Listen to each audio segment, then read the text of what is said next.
Et bonjour à toi, installe-toi confortablement. Aujourd'hui, nous allons voir ensemble les 5 indices qui te permettent de vérifier si oui ou non tu es en train de t'ancrer dans une relation imbibée de dépendance affective ou pas. Alors rassure-toi, en tout cas j'espère pour toi que tu n'auras pas les 5. Si tenté, tu as les 5, il n'y a pas mort d'homme. L'idée c'est de mettre de la conscience dessus, ralentir le processus pour reculer, dézoomer et ensuite savoir quel plan mettre en action pour oxygéner tout ça et avoir un rapport bienveillant de toi à toi et non pas de toi vers ton réceptacle. Mais tout ça, on le verra peut-être dans une autre vidéo parce que celle-ci, avec les 5 bullet points, les 5 indices, sera déjà une vidéo assez conséquente. Alors, je t'invite à t'asseoir confortablement et faire ce travail d'introspection à chaque fois que je vais venir étayer le propos concernant un indice. Le premier indice, c'est si tu as cette peur de l'abandon. Alors bien évidemment, les gens qui ont la peur de l'abandon ont souvent été déjà abandonnés jadis, que ce soit par leurs parents,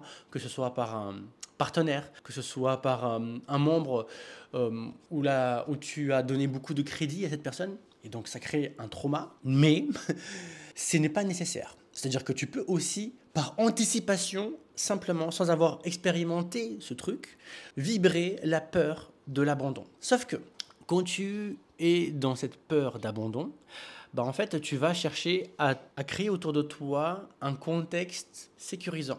Tu vas chercher chez ton partenaire des certifications, des garanties. Sauf que tu l'as peut-être vu dans une de mes autres vidéos, les garanties en termes de relation, ça n'existe pas. Ce n'est pas comme si, sur sa fesse droite, tu pouvais, au bout d'un X temps, mettre un label. Coucou, c'est bon, monsieur est certifié.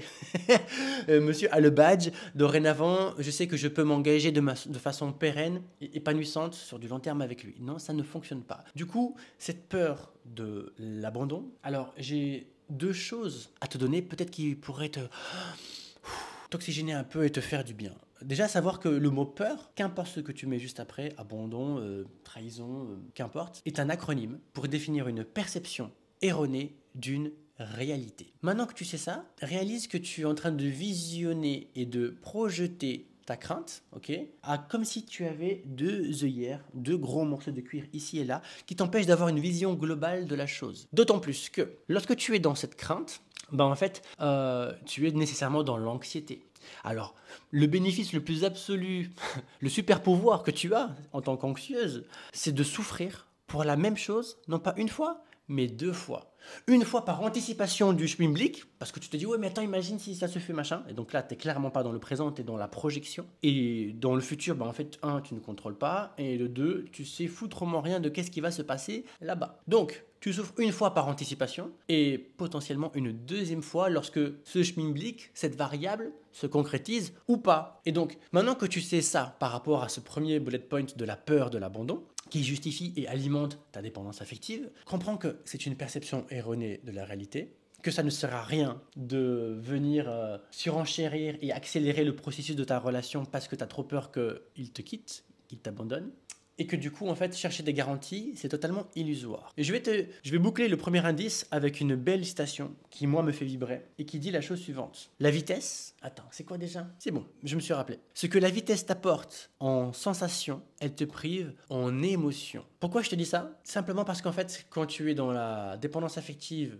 principalement alimenté par la peur de l'abandon, eh bien, tu as une forte tendance à vouloir accélérer le processus. Alors, un, tu te projettes beaucoup, et de deux, tu as la volonté d'aller beaucoup plus vite que la musique. On a dû certainement déjà te le dire, te faire ce reproche, et peut-être même que c'était l'un des motifs de rupture dans tes relations passées. Pas de petit aparté, si c'est ton cas, hein, et si c'est pas ton cas, mais que ça sera le cas pour peut-être les 4 autres indices que je te donne juste après, je t'invite à potentiellement t'abonner à cette page, mais surtout le plus important, c'est de me rejoindre sur Instagram et entamer une conversation avec moi, parce que chaque semaine, j'ouvre 10 places de façon individuelle et personnalisée et gratuite qui puisse à 10 femmes.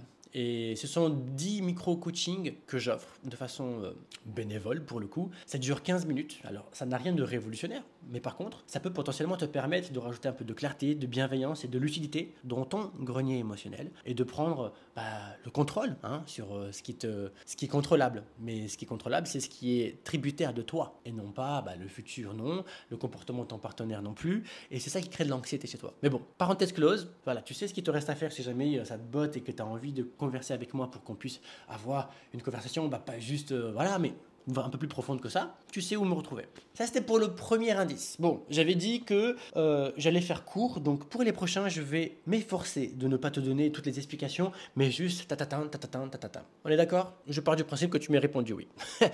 Le deuxième indice qui justifie le fait que tu es dans la dépendance affective, c'est lorsque tu es dans le sacrifice de toi. C'est lorsque, en fait, tu es OK avec l'idée que la relation prenne une tournure qui n'a rien à voir, mais foutrement rien à voir avec ton système de valeurs. Que ça prenne une tournure dans une direction qui pue du bec, qui ne te correspond pas. Exemple tout simple, de base, tu n'as absolument pas envie de t'inscrire dans une relation qui converge vers la verge, hein, tu n'as pas envie de trinquer à tout ce qui est éphémère, tu n'as pas envie d'une relation plan cul, hein, disons les choses pour de vrai, et pourtant, tu fais ce compromis, tu es dans la suradaptation, parce que tu as trop peur de l'abandon, parce que tu as trop peur qu'il te glisse entre les doigts, et donc, tu t'adaptes, et donc, tu finis par te nourrir d'un truc qui n'est pas rassasiant, qui ne répond pas à tes besoins.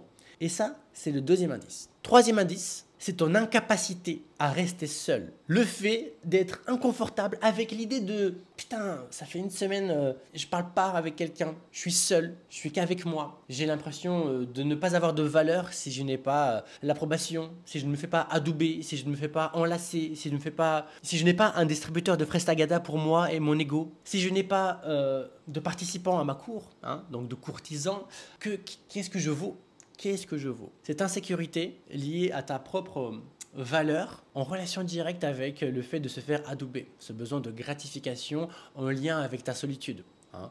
Si tu es toi dans l'incapacité de te auto-vénérer, de te auto-valider, hein, cette forme d'autocompassion finalement somme toute, et si tu l'as pas, forcément tu es dans une forme de servitude. Cette servitude-là, j'en parle également dans une autre vidéo sur la dépendance affective, je te laisse regarder par la suite si jamais. Mais bon, je te déconseille toujours de trop enchaîner les vidéos parce qu'en fait tu prends pas le temps de faire ce travail d'introspection, et si tu es là juste pour te divertir et donc oublier tes problèmes, t'es pas sur la bonne chaîne. Moi, mon objectif, c'est pas te divertir, c'est franchement t'inviter, te pousser autant que possible vers ce travail d'introspection, ce travail de quête de sens, ce travail de mettre de la conscience sur ce qui se passe dans ta vie pour ne pas les subir, ne pas être simplement spectatrice, mais clairement actrice. Voilà, prochaine vidéo, tu regarderas ça peut-être plus tard, mais en attendant, à chaque bullet point, fais ce travail d'introspection pour venir te sonder. Bien, on en a vu 3. Je récap rapidement. La peur de l'abandon, le sacrifice de soi, l'incapacité à être seul. 4e point, ce besoin de validation constante. Celui-là, il fait mal.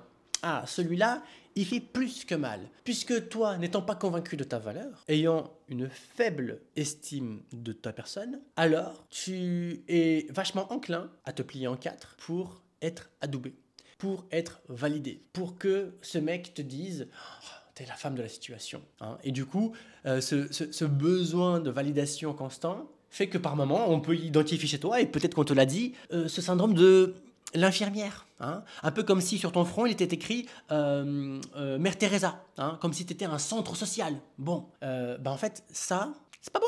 C'est pas bon, et c'est clairement un bullet point méga important à travailler si jamais tu es dans la dépendance affective. Enfin, dernier, presque, c'est la cerise sur le gâteau, mais alors voilà la cerise toxique, hein, puisqu'on parle ici de la tolérance à la toxicité. Puisque lorsque tu es dans la dépendance affective et que tu t'entremêles avec les autres indices qui convergent vers celui-là, tu arrives bien souvent à tolérer des relations qui sont toxiques. Quand je dis tolérer, je vais te citer une petite citation qui, moi, me fait kiffer encore une fois. Alors, est-ce que je l'ai encore ce bout de papier? Je crois l'avoir paumé ou jeté, je sais plus. De mémoire, ça donnait la chose suivante. La vie te donne seulement ce que tu tolères.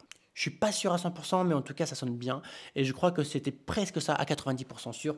Voilà, la vie t'offre seulement ce que tu tolères. Et si, toi, tu es en capacité de venir tolérer une relation toxique, ça fait de moi un connard bienveillant de te dire ça. Parce que tu pourrais facilement t'insurger, ouais, mais attends, c'est pas juste tolérer, je suis pas la seule responsable, etc. Oui, je suis d'accord. Tout comme certaines personnes qui n'ont pas des moyens financiers à la hauteur de leur ambition, de leurs désirs et de leurs besoins. Ils peuvent s'insurger contre la chose, mais ils peuvent aussi venir se responsabiliser.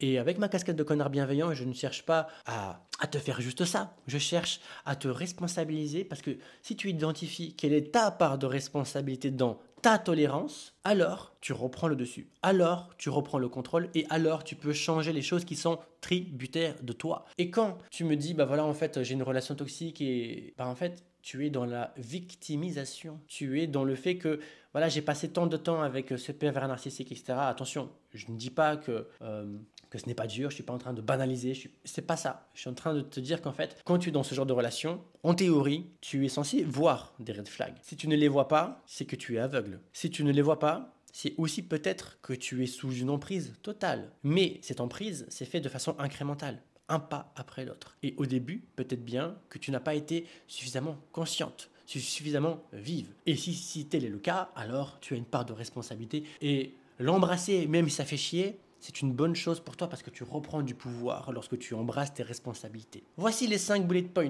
que j'avais à te donner pour venir vérifier si oui ou non tu as un terrain plus ou moins fertile à la dépendance affective. J'espère pour toi que tu as un score le plus proche de 0, même si en théorie tu as regardé cette vidéo à la fin. Il y a fort à parier que tu en aies au moins 1 ou 2. J'espère pas plus. Si c'est le cas, franchement, je t'invite à me rejoindre sur Instagram. Me laisser un petit commentaire ici, toujours pour que cette vidéo soit vue par le maximum de personnes. Parce que sur YouTube, c'est vachement dur, l'air de rien. Mais c'est pas grave. Je sais que ces vidéos finiront par être utiles à au moins une femme, si ce n'est plus. Voilà. Et puis, quant à toi, n'enchaîne pas directement des vidéos. Fais ce travail d'introspection. Et si tu en ressens le besoin, rejoins-moi sur Instagram pour que nous puissions en parler de vive voix à travers un échange, comme je l'ai dit tout à l'heure. Voilà, un échange gratuit de 15 minutes. Il y a 10 places par semaine. Rejoins-moi et on voit si c'est pour cette semaine ou la semaine à venir. Ensuite, je te dis plus qu'une dernière chose. Prends soin de toi. Prends ton temps pour faire ce travail, ce labeur. Toutes les solutions sont en toi. C'est à toi de mettre les mains dans le cambouis. Passe à l'action, meuf. Tu peux le faire.